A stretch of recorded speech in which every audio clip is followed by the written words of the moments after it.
Salut et merci d'être là.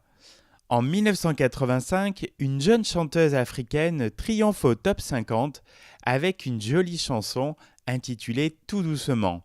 Retour sur ce tube ancré dans les mémoires et qui pourtant avait été refusé par toutes les maisons de disques.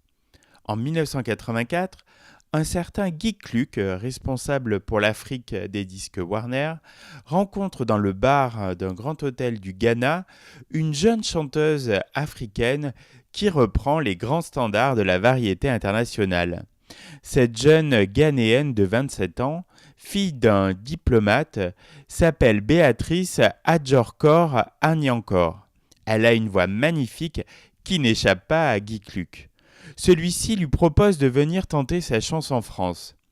Elle est rapidement rebaptisée Bibi et se retrouve à Paris. Guy Cluck la présente au directeur artistique des éditions Warner Chappell, Dominique Cotten, qui lui aussi est très vite ébloui par les performances vocales de la chanteuse.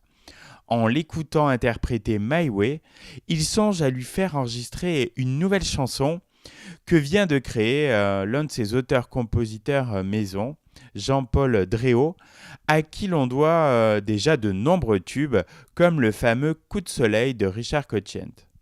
Cette chanson, à l'efficacité redoutable, s'intitule Tout doucement. Bibi, qui ne parle pas le français, doit apprendre le texte phonétiquement avant d'entrer en studio. Le jour de la séance, elle met toute sa force et son talent à l'interprétation du titre, allant même jusqu'à provoquer des larmes d'émotion chez les témoins de cette unique prise de voix. Inutile de préciser que la maquette réalisée ce jour-là est d'une grande qualité. Pourtant, et malgré cela, aucune maison de disques ne s'y intéresse.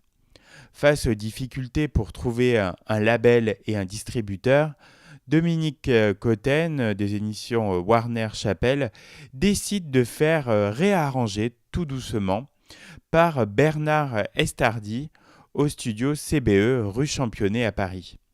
Estardi, avec le talent qu'on lui connaît, décide de raccourcir le titre et surtout de retravailler l'intro en y ajoutant des percussions pour faire penser à des battements de cœur. Avec cette nouvelle mouture de Tout doucement, Dominique Cotten repart à l'assaut des maisons de disques et finalement le petit label Red Cat, distribué par CBS, accepte de sortir le 45 tours.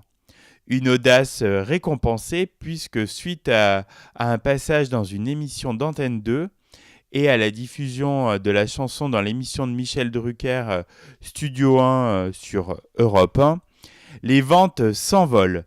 Tout doucement devient le tube de l'été 1985. Le 45 tours se vendra à plus d'1 200 000 exemplaires.